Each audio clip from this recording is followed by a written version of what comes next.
You're tuned in to Nerd Overload, your weekly pop and geek culture show covering movies, TV, games, and comics. Hey everybody, welcome to Nerd Overload, the pop and geek culture show that's strapped into our still suits and ready to drink recycled water. I'm thirsty. Yeah. I'm Sam. I'm Cody. And I'm Samantha. Josh is on assignment this week to the planet Arrakis, something about being the Kisak Saki Sack or something.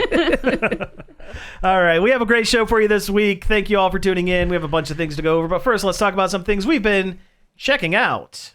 Check it out! But before that, I have an interview. Oh. Yeah. So earlier today, had a chance to sit down with the nice folks at Indiana Comic Convention. It's a convention going on at the end of the month, 22nd, 23rd, 24th, I believe. So let's jump into it.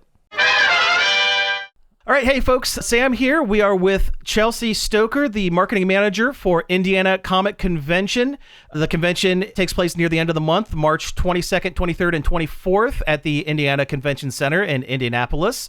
Chelsie, thank you very much for taking a few minutes and joining us on the show. Thank you for having me. We're super excited. Oh, absolutely. Absolutely. So I've been a big fan of the Indiana Comic Convention for some years now. Like I said, we're Central Ohio, but it's a fairly short drive to get over there. And I was just curious, what would you say sets this convention apart from some of the other conventions in the area? Yeah, we were super excited. So we joined forces with Indiana Comic Convention back in 2021. And that was the first thing we heard from the people who had been running it is Indiana's energy is unlike anybody else's. And when we got there, we felt it right away. The fans are just super passionate and it's just very welcoming and fun. And any fandom they really just resonate with that. And it's just really, it's an energy that I haven't felt anywhere else. It's really fun. It's a really amazing time. Yeah, I've gone to a few conventions over in the area, and yes, very large community, very excited for every kind of area of fandom and pop culture. So yeah, perfect place for it.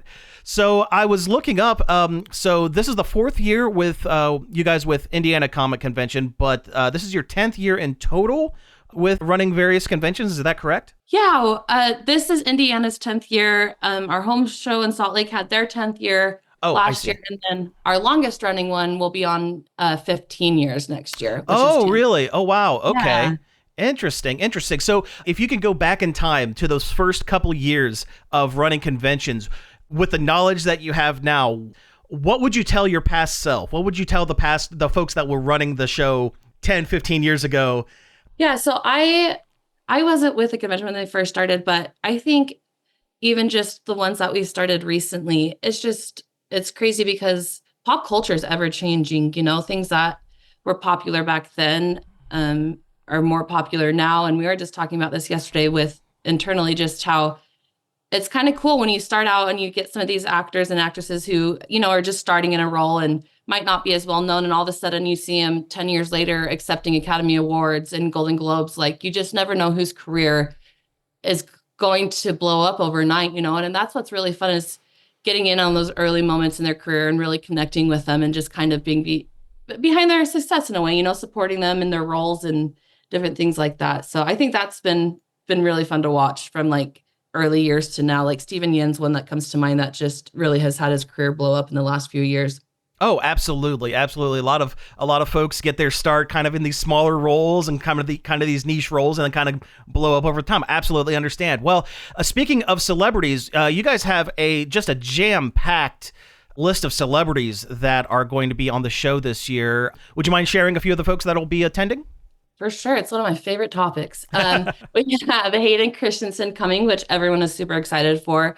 He's really had another one that his career the last few years in the Star Wars fandom has changed with some of these new Disney Plus shows that have come out. So people are really excited about that. Rosario Dawson's coming out, who I've been a fan of since Rent, and she's had numerous different movies with her. But we also have fun ones like Lee Majors and Lindsay Wagner that, you know, really take you back to some of those early sci-fi things. Lindsay Wagner, some $6 Million Man, some Bionic Woman. Oh, absolutely, yeah. She was the first woman to win, I think it was an Academy Award for a sci-fi female role.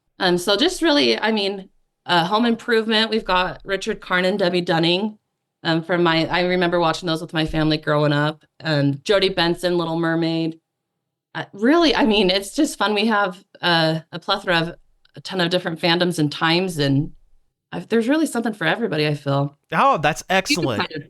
Oh, yeah, absolutely. Yeah, just a little bit of fun for everybody, you know.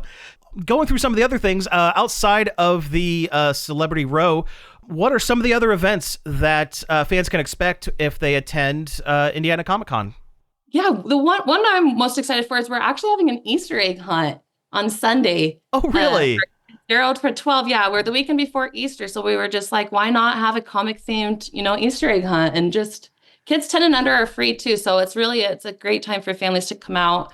Balloon Bonsai is going to be there doing some balloon sculptures for kids. We're going to have a face painter. But we also have vendors and artists from local and national coming to, promote some of their stuff. It's a fun time. If you haven't got all your Easter shopping done too, it's a great time to get all that fandom merch, Oh, absolutely. Absolutely. So speaking of, there is a fairly large vendor area and artist alley, that sort of thing. What is that shaping up to be this year? What's it looking like? It's looking super awesome. We have a couple big comic book people, Mark Bagley and Jim Starlin, come in, who have been phenomenal in the comic book industry. We have about 17 other comic creators coming and authors as well. And then lots of artists. My house personally is just decorated with a bunch of fandom art because it's so fun just to, have stuff up that makes you happy and is just part of you. And I think it is a fun way for people when they come to your house to kind of like get a glimpse of the things you're into. But yeah, we have mystery boxes, Funko Pops, art, jewelry, stickers. I mean, there's a little bit of everything. One last thing. So one of the big things that I'm into when we go to conventions and whatnot is the cosplay. How's the cosplay scene look at ICC?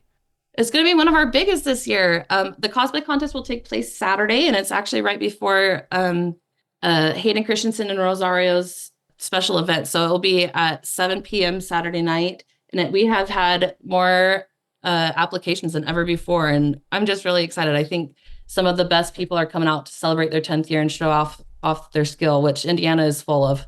Well, that's great. That's great. So where can folks go to get tickets for the event? Yeah, you can get them on our website at indianacomicconvention.com.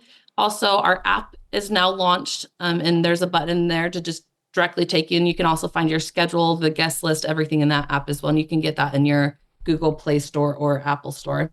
Well, great. Well, again, thank you. This has been Chelsie Stoler, the marketing manager for Indiana Comic Convention. Again, those dates, March 22nd, 23rd, and 24th. Chelsie, thank you again for coming on to the show and talking a little bit about Indiana Comic Con. And we'll see you there. Thank you very much. Thank you. See you all there. It seems like it's going to be a lot of fun. Hayden Christensen, going to be there. Same with Rosario Dawson. And so there won't be any sand or he'll be very angry. Oh, no. They had to reschedule the Dune reunion. The ReDuneion. Dune 2, the ReDuneion. Yeah, that's what they should have called Dune 2. And then they could call Dune 3 Tokyo Drift. Yeah. So anyway, let's get into some things we've been checking out. And the drift is sand. Oh yeah, yes. The sandworm drift. I like it. Yeah, the Shia drift. Oh yeah. Get them watching those sandworms like turn on their side, like yeah. Oh, perfect. Can Paul drift a sandworm? One can only hope. Check it out.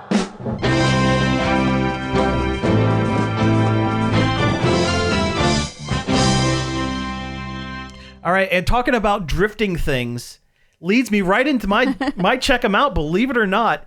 And you guys are going to want to put your hand on the button because Sam's going to talk about Power Rangers adjacent. Oh no. Don't worry, I'm not going to talk about it for too long. No. So the newest season 48 of Super Sentai. That's right. The show's been on since the 70s. It's been on consecutively every year since 1973 or 74, something like that. It's a contemporary of Doctor Who. But season 48, the newest season had their first episode last week, and I sat and watched it. Charging Sentai BoonBoomger. A great name. A great name. That's definitely not difficult to say. It is a car season. I like the car ones. The car ones are good. They're usually a little goofy, but that's good. Car Ranger might be my favorite. I don't know. It's funny. Oh, then you're going to like this one because the villains are just a reckless driving gang. Nice. Yeah. And so far there's 3 main Rangers. It's going to end up being a 5-Ranger team, but they're starting the first couple episodes with just 3 of them. And they're delivery people, but they deliver at a fast pace, and they take on jobs that no one else will take. Like the first episode was the introduction. So usually in these shows, the Red Ranger is a lot of times the audience point of view character. Like he's being introduced to something that's already established otherwise. This season, it's the Pink Ranger that is the point of view character, because she is at an altar looking very distressed. She's about to get married. Clearly an arranged something or other. And the Red Ranger busts in and says, "Hi, I have a delivery. We have a guy at the airport that is asking for you." Takes off. And in the process of getting from the chapel and being chased by, first off, the groom and his family, and then the bad guys, the monster group for the season, she decides, you know what? I don't need other men to tell me what to do. I'm going to take charge of my own life. I'm going to become the Pink Ranger. It's actually a really good episode. It's pretty cool. Also, so the mentor, the Zordon, is also their main robot, voiced by the Japanese voice actress who does Ash from Pokemon. So little child's voice. And its name... Not our American Ash who sounds like he smokes a pack a day. Yeah. No. And so this robot's name, and I kid you not, I am dead serious when I say that his name is Boomtorio Boomderis. Wow. An Antonio Banderas joke in the year 2024. In a Japanese television show for children. No one's going to get this. Wow. But no, the show's really good. The action is really it's pretty solid. It's a lot lighter than the last couple of seasons. Last season, King Oger was very serialized. This season seems like it's very kind of one and done, kind of episodic. More for children, bright colors. Their helmets are stupid. Oh yeah, I saw a picture. They're bad. Have you seen them? Oh, they look like tires. That's not a joke. They do just look like tires. I'm going to pull up a picture. Show me this. Oh yeah, no, they might be I can't tell if they're my least favorite or my favorite. But they're definitely... they're one of them. Evoke feelings. Yeah, and you know what? The rest of the costume looks great. They look like race car people with like tennis shoes. Let's see if I can get a... I mean, I get it, but... Ew. Yeah, their face is just a tire with a mouth. Ew. Not a fan, I think. No. But otherwise, it looks great. They so the team doesn't have their 4th and 5th members, but the characters are kind of introduced very quickly. Black Ranger is an inept cop, and the Orange Ranger, first time ever a main team Orange Ranger, who is a guy who can just procure things. Things fall off the back of a van, and now he can get them for you. Kind of a shady guy. Kind of a shady guy, yeah. But no, it's very good. You can find it online. Oh, the other thing. So what the bad guys, their main goal is, they're collecting fear because it's their gasoline. Okay. And one of the 3 main bad guys is a sentient car. And when the monster of the week gets destroyed, the tiny car fills up with fear gasoline and then belches it onto the dead monster, who then grows because he's filled his gas tank to max of the fear gasoline. But fear, I hear, is the mind killer. It is. It is the little death that leads to total obliteration. Well, the first monster for this show was a wedding dress monster.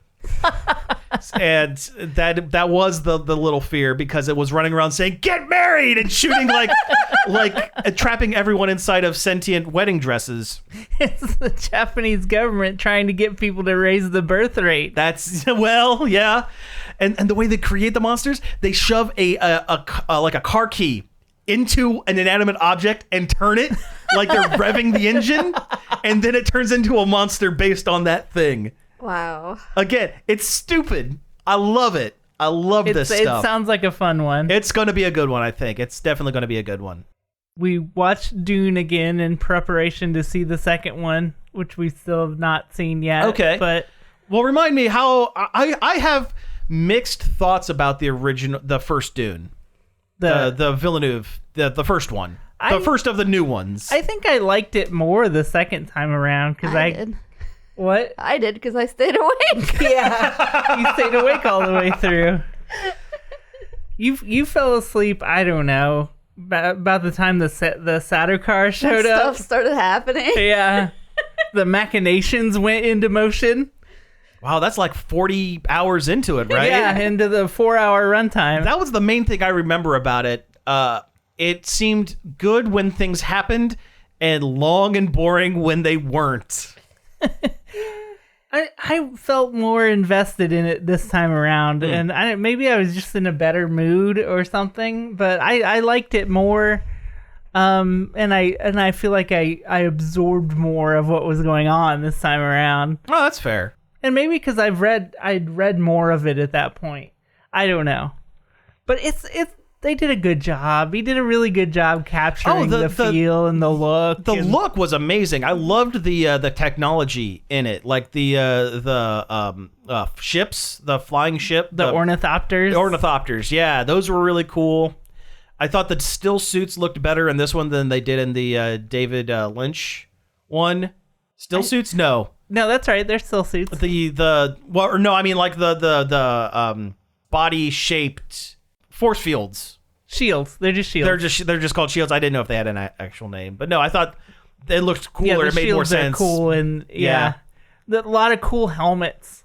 Yeah, cool space helmets and cool space witches. Mm-hmm. Those are cool. I kind of wish Duncan Idaho didn't die almost immediately, because he seemed like a cool character. Yeah, that I would like to see more stories about. No, you're just stuck with Gurney, Halleck, and Stilgar. Who are those? Gurney Halleck is like the Duke's like right hand guy. Oh, is that Brolin? Yes. Okay. He seemed all right too. And Stilgar is one of the Fremen. He's the one that first goes and meets the Duke and like spits at him. That's right. Okay. And Duncan Idaho has to be like, "Thank you for the gift of your body's moisture." Gotcha. Yeah, I saw that movie in theaters, and I only saw it the one time. And I mean, I did stay awake through the whole thing, but yeah, there are large portions of it that my brain is just... Yeah, give it another pass. I think it's worth a second watch, especially since the second one is apparently very good. I've heard nothing but good things. I've also heard nothing but good things about it. So yeah, I'll give it another shot. I haven't seen the Lynch one, and I want to watch it. Oh, but I don't want to like spoil the rest of the story. I haven't finished the book. Well, don't worry. It doesn't stay as, because they squeezed 2 or 3 books into one movie. There's the Lynch one is interesting. I don't know if I'd call it good. In fact, I'm pretty sure I would not call it good. But I don't think you would miss out on much. I don't think you would spoil yourself too much if you were to watch it.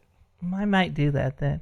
Yeah. You've been getting all the Dune memes on your TikTok. And there's, for some reason, something about the Dune memes that are, like, extra funny to me. I don't know why. I guess because Dune is so self-serious. Oh, yeah. And to see people cracking jokes about it is extra funny. Yeah, the only thing in Dune that didn't make it from the present to the future is humor. Yeah. Yeah, no comedy. Just worms. I've put a lot of time into Final Fantasy VII Rebirth. Oh, sure, yeah. Despite not actually getting very far in the story itself, because it's open world activities its claws in me, and I can't leave to the next area until I've like done every little thing. Okay, how far are you into it? Like, what town are you at? Juon. Still Juon? Okay, so that is pretty early on in the... Like, I just ran into Yuffie, saved her from the sea monster. Gotcha. Now, did you play Intergrade? The halfway game between? Did her stats from Intergrade carry over into this? Nothing carries over from anybody. Oh, really? No. Okay. Huh. Do you suppose once all three of them are out, they're going to put out one mega game that encompasses all three and whatever side games? I don't know. That'd be crazy if they had like a big box set. Mm-hmm. And it just shared save files from one to the next or whatever. Yeah, but there nothing connects. Like you start back, you don't have any weapons you had before. You're back to Buster Sword and gotcha. Like it's like the other game. Didn't happen. Well, like story-wise, it happened, but sure, but it starts you fresh. Okay, and I can understand why they did that, so they don't have to balance. Yeah, no, that makes sense. I suppose that makes sense. And they'll try to argue that you can play this one without playing the other one, but you can't. Don't do that. That's like them arguing you can't play the first one without playing the original. Yeah, you can't. You won't get it. There are certain bits that you wouldn't get. I mean, it would still be enjoyable, and the story, it would still tell a coherent story, but you'll be missing, like, the... large chunks of it. Yeah. Yeah. The nuance of Final Fantasy VII. Yeah. It also makes me wonder, so they did the halfway middle point story with Yuffie. Do you think they're going to do... I know he shows up at near the end of this game. Do you think they'll do an intergrade of Vincent for the next one? I think they said they're not going to do another like DLC. They're just going straight into making the next game so it doesn't take as long. Okay. Well, that's kind of a shame. But I wish they would. It would be a perfect thing for them to do, like, okay, this is a flashback of Vincent, and it's basically a truncated version of... the stuff they reveal in Dirge of Cerberus, yeah. Because they could stand to make his past a little more solid. They could. It's a little vague. They should just not remake, but remaster Dirge of Cerberus like they did the Zack game. Yeah. That'd be cool. Well, it's going to end up being one of the stories in Ever Crisis. Oh, that's true. Yeah. So, if you want to play your gacha game... Eventually, the story will be there. Man, I am stuck in that at one of the first soldier battles. Is it the refight of Stamp? Yes. It took me 3 weeks to get my guys up to level and get a strategy. I did it once, and I'm never doing it again. I have everybody at level 70. Don't just hit... Oh, you can't auto it? Auto it, no, because it won't put any defense down or magic shields up or anything like that, and you're going to need like magic attack down and defense down. And I think I still scraped by almost completely dead by the time I got through it, but... It sucks. It's a bummer. Yeah. It's a real bummer, but otherwise that game's been great. Yeah, the events they've been doing have been interesting. They've been really cool, yeah. Hey, let's take a break, and when we come back, we're going to get into some news.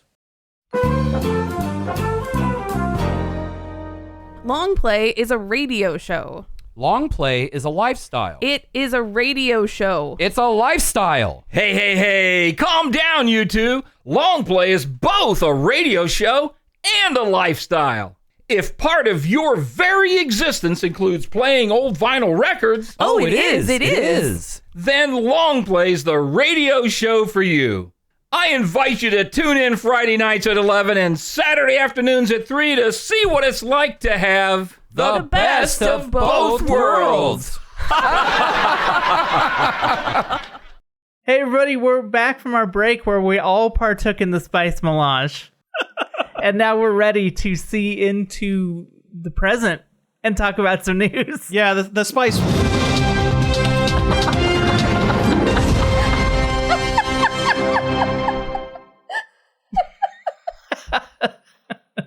as I was going to say, it's not the most powerful spice we got our hands on, but you know, It's actually cinnamon. yeah. Oh, We're going to tell you all about the things that are happening that are currently happening now. Spice so powerful, we're going to tell you about the recent past. All right. So, yeah, let's get our laughs out of the way now, 'cause let's face it, it's going to be kind of a bummer. Unfortunately, these first couple might be kind of a bummer. Let's get the sad stuff out of the way first. I mean, I don't want to rank them, but we'll do the less sad one first. Sure, that's fine. Rooster Teeth, the new media company that did most famously did Red versus Blue, but also did some other stuff. Ruby, that RWBY Yeah. Anime. I hear the kids like it. People love that.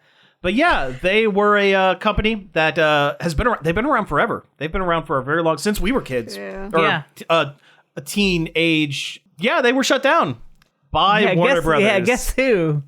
Yeah. Add it to the list of things that Warner Brothers is just yanking. Just getting rid of it. Getting rid of everything. Yeah. And that's a real bummer. I mean, I had heard that they were not making a ton of money at the time. So, like, it was this is a vestigial limb kind of thing. We're just going to close it. But I feel like Warner Brothers had no idea what to do with it. Agreed. Apparently, they tried to sell off some of their piece out their IPs to different companies before just shutting it down completely. So, yeah, just add it to the list. I wonder what happened to Ruby. Did anybody want that? No one has said anything. I mean, you can't really sell Red versus Blue because it's so tied up in Halo stuff. Yeah. Wow. Yeah, they were kind of in a rock and a hard place. Like, I can see why it happened. Mm-hmm. They seemed like they were kind of on a downturn, and I think most of the original founders they were pretty well gone. Yeah. But there were also a streamer, like Twitch streamer collective kind of thing as well. I know there were a handful of, they were under the Rooster Teeth umbrella kind of thing. And you can make a lot of money out of that if Warner Brothers had any idea what they were doing. Yeah. They probably could have made a tidy sum with a streamer collective, but they don't know. They don't know. So they'd rather write things off on their taxes than entertain. Yeah. They also Warner Brothers also closing down delisting a bunch of games from Adult Swim games, right? Yeah, Adult Swim used to have a game publishing arm where they published a lot of great indie titles. Mm-hmm. I have a list of them here. Pretty soon, you're not going to be able to get these on Steam anymore. Yeah, unless the developers can buy out their IPs, and chances are Warner, if Coyote v. Acme is any indication, they're not going to be priced to sell. Yeah, I know some of them have made it. There was a cooking battle one, I forget what it was called, that survived. There's some of them that have made it out, but not the vast majority. Stuff like Duck Game, which had a big following. It was like a PvP duck silly fighting game. A lot of these games are going to be silly. There's a Samurai Jack game, Samurai Jack Battle Through Time. That's going to be gone. Yeah. The Rick and Morty virtual reality game, which sounds like something that would sell itself to most. You would think, but, Kingsway, which was a really interesting, RPG game that was played in its own weird UI. Mm-hmm. It has its own little version of Kingsway Windows that you played the game in. It was really clever. That's gone. Headlander, a game by Double Fine. Wow, they're kind of big. Yeah. Jeez. I don't know what Small Radio's Big Televisions is. Westerado, that was a neat game. It started out as a browser game and later got a full version that is going to be gone. It's going to be gone now, yeah. Super House of Dead Ninjas. I remember hearing about that being good. I'm skipping around now because some of these I don't know. Super Puzzle Platformer Deluxe has a terrible name. Fist Puncher. I've heard good things about Fist Puncher, which is also a very good name. Yeah, that's a good name. Wasted, which was the game I really liked. It was like a play on Fallout where it was a roguelike version of Fallout. Oh, interesting. Okay. Where it was randomly generated vaults that you went down into in kind of like a a post-apocalyptic pub crawl where you would find different drinks that would affect your stats and give you different powers and stuff. Oh, okay. It was really cool.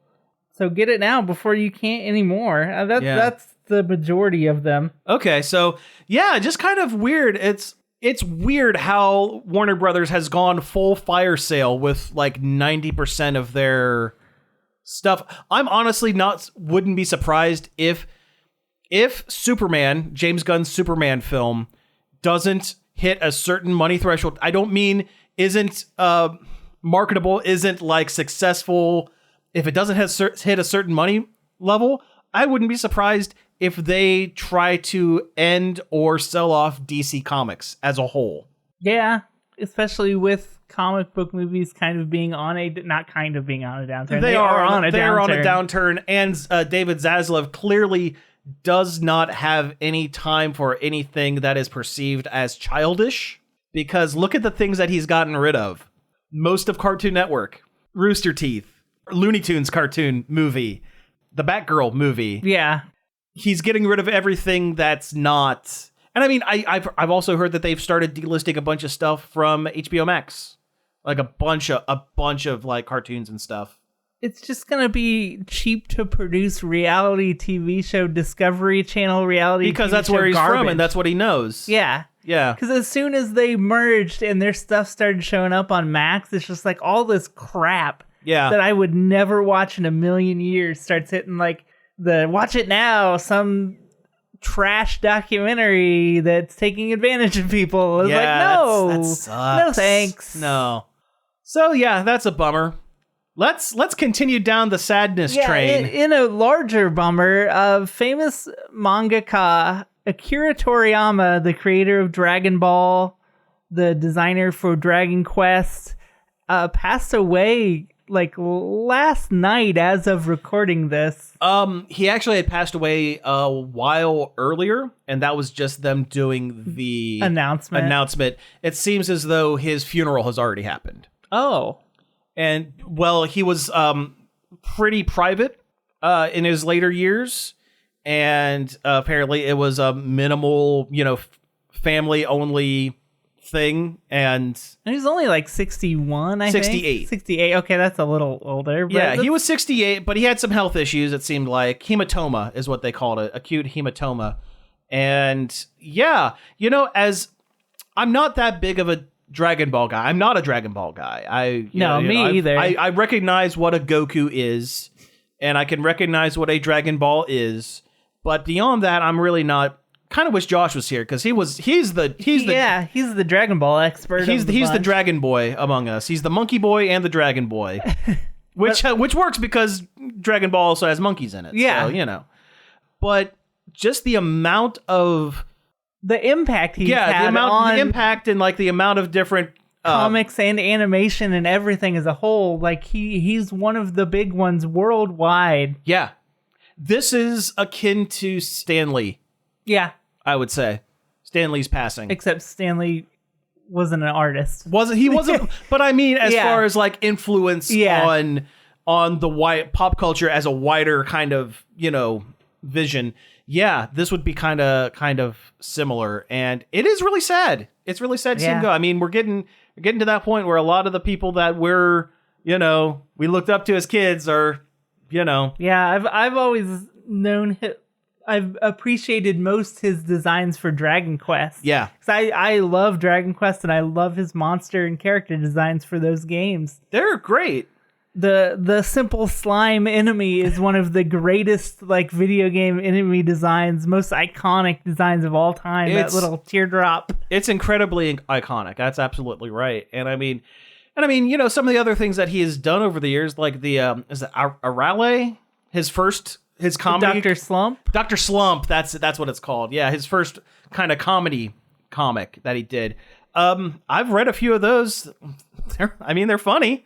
They're a little dated, but they're funny. Yeah, and we wouldn't have half of the popular animes we have now if it weren't for Toriyama. There'd be hugely influential. There'd be no One Piece. Yeah, or others. I don't know. I would almost. Well, no, I was almost going to say JoJo, but no, that's Fist of the North Star. That's just Fist of the Yeah. North Star. JoJo's almost like a parody of Fist of the North Star. Yeah.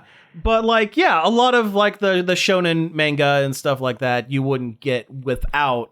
I think Toriyama. anime and manga in general in America wouldn't be as big as it is now if it weren't for Dragon Ball. Yeah, I agree. Yeah, if it weren't for Dragon Ball in the middle of the day on Cartoon Network, yeah, it would still be that weird thing that, you know. Yeah, or they would still try to like super Americanize them. Mm-hmm. You would get bad dubs where they change people's names. Change their names. That onigiri's that's totally a donut. Yeah. It's a jelly donut. Jelly donuts. But no, sad to see him go. But yeah, it's a huge bummer. and apparently he was still working on stuff too. He had some things. Well, he had that Sandland game that was coming out soon. And I think maybe a Sandland movie. Yeah. And there's another Dragon Ball something coming out soon. That's basically the last thing he worked on. Oh, sure, yeah. So that's going to be really bittersweet when that comes out. It is. There won't be a dry eye in the house when that last Dragon Ball movie comes out, because there'll probably be a, in memoriam Akira Toriyama thing, and yeah. It's been bumming me out all day, and like I said, I'm not even a big Dragon Ball guy. Same here, yeah, really not, yeah, but, that's life, I guess. I don't know. Anyway, let's talk about some not-so-bummer things. Tell me about Neuromancer. Neuromancer, the quintessential piece of cyberpunk media, the book, the William Gibson book, is getting a show on Apple TV, I guess, which is really interesting because it's been like one of those projects that's been in development hell for just decades. Since the book came out, there's been talks of a movie happening that just never has. Mm-hmm. I think Hayden Christensen was attached to it at one time. Okay. And it just never happened. And now I guess Apple's going to put their money where their mouth is and make a Neuromancer show. Hey, great. Strike while the iron is hot with Cyberpunk 77. Yeah. I hope they lean into the 80s-ness of it. That I honestly think that is when Cyberpunk works the best, when it's the future of the 80s. Yeah. Don't do cyber future of the now, because it's going to all look like Apple stores. And it's depressing. And it's kind of depressing. No, give me the cyber future of the 80s, bright neon, chunky technology. Video pay phones. That's like the number one, like, I know your cyberpunk thing is going to be just right when there's a video pay phone. Mm-hmm. I agree. Good stuff. But I hope it turns out okay. Hopefully more Blade Runner than Mr. Robot. Yeah. Mr. Robot is modern cyberpunk, I would say. I would say so. And it's good because it's his own thing. And don't make Neuromancer that, because that's not what it is. Arguably, certain episodes of Black Mirror is modern cyberpunk. Definitely. Which it has that sheen of like, this is clean and new. I don't want small technology. I want big, dumb technology grafted onto people. Yeah, I want to see people putting chips in their neck. I want a cybernetic eye that doesn't look like an eyeball. I want a cybernetic eye that looks like a video camera nozzle that's just been glued to someone's face. That's the kind of technology I want. Laser whip. Yes. A sword that comes out of your arm, but it's like not like the clean. mantis. Yeah. Looks almost like a mantis. Yeah. Stuff like that. I love that setting so much. Yeah. So much so that it carried the whole game. the whole Cyberpunk 2077 game pre-patch, it carried it for me. Oh, sure. I still liked it just because I liked being in that dingy crap future. Yeah. It almost feels like the future of Cyberpunk goes to Star Wars and not Star Trek, if that makes sense. Yeah. Because things are like still kind of cobbled together. Things are still kind of chunky and kind of dirty and kind of... Yeah, it has that lived-in feel that Star Wars has. Yeah, exactly. But for a different time period. Right. Future or past, depending on who you talk to about it. Okay, so let's talk about something kind of local, sorta. James Gunn's Superman film is doing some filming both in Cincinnati and Cleveland. More in Cincinnati than in Cleveland, but kind of Both Ohio. Yeah. They're coming to Ohio. So if you want to try and be an extra in this movie, you probably could do it like they did with the Avengers, the first Avengers movie. Yeah, I've been kind of keeping an ear out for casting for it because I think it would be kind of neat to try to get in because I remember doing the casting for Avengers, ended up not getting in. We know somebody, one of our friends. I'm not going to name him on show, but is in one of the crowd scenes. And I want that. Yeah, I want to be in a Superman movie. Yeah. I'd do this. Absolutely. And it's great that they're coming back north because so much of the filming has been done down in Atlanta over the years. I think they did the first Avengers movie in Cleveland, and that was maybe one of the last ones that did major filming in Ohio. Yeah. Them being in Cincinnati makes me wonder, are they going to have the Hall of Justice? That very well could be because it's down there. Yeah, that building that it's now a series of museums. Mm-hmm. It was a train station originally. That is the model for the Hall of Justice. And if they're doing Justice League the way, if they're trying to do it as almost a throwback kind of to non-Marvel superhero type movies, yeah. That it very well could be. That would be awesome, actually. Yeah, I hope so. It's not often you have the opportunity to include something like that without even having to build it. Yeah. It's just there, you can use it. No, absolutely. Yeah. Let's see. Do we want to talk about more comic book movie stuff? I've heard those museums are very cool too. I've not been. But... I think I follow one of them on Facebook because one of them is a superhero DC Comics museum or something like that. Either that or they just use a picture of that as their logo. I don't know. But it'd be cool to check out. More comic book stuff. So Captain America 4 is happening. The first one with the Falcon as the captain. Captain Falcon. Captain Falcon. That's somebody else. It is. But there was leaked fairly recently that they're bringing back a character from one of the previous films as the villain for this movie. Tim Blake Nelson, known best as one of the sidekicks in Oh Brother, Where Art Thou?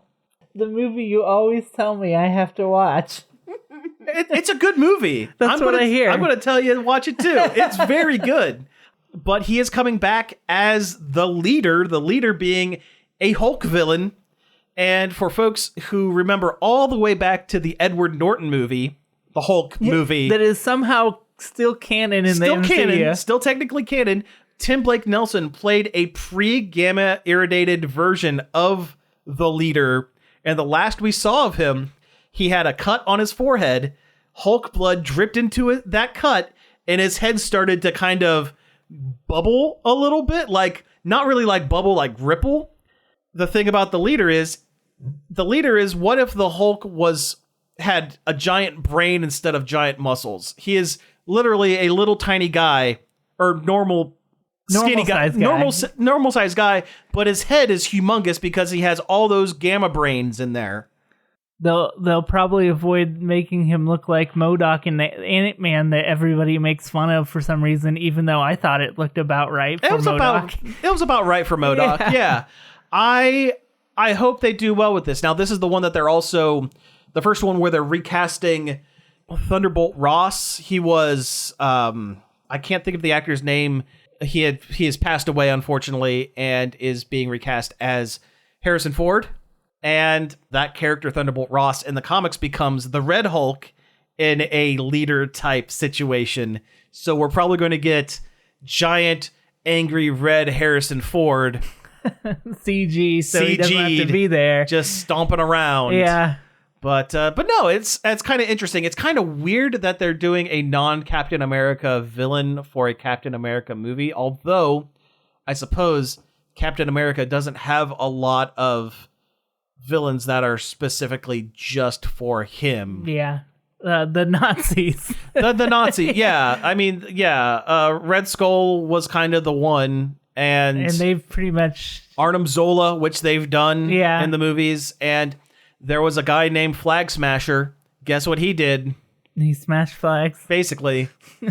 They used that name for that terrorist cell. Oh, that's right. They did, didn't they? So Falcon they Winter can't use that Soldier. anymore. Yeah. Flag Smasher looked like he actually looked like Space Ghost in the comics. Yeah, as like instead of having the power bands, he had a belt that had like the Earth on it, but the Earth just looked like an American flag or whatever. But yeah, no, that means they really have pretty well covered all of the main Captain America villains.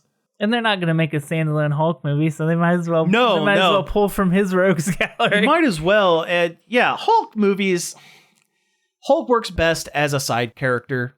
He needs someone else to play off of because otherwise, And then what's Mark Ruffalo going to talk about in his interview if they made Planet Hulk? They couldn't ask him when are they going to make Planet Hulk anymore. Exactly. And then what would they talk about? Right. Yeah.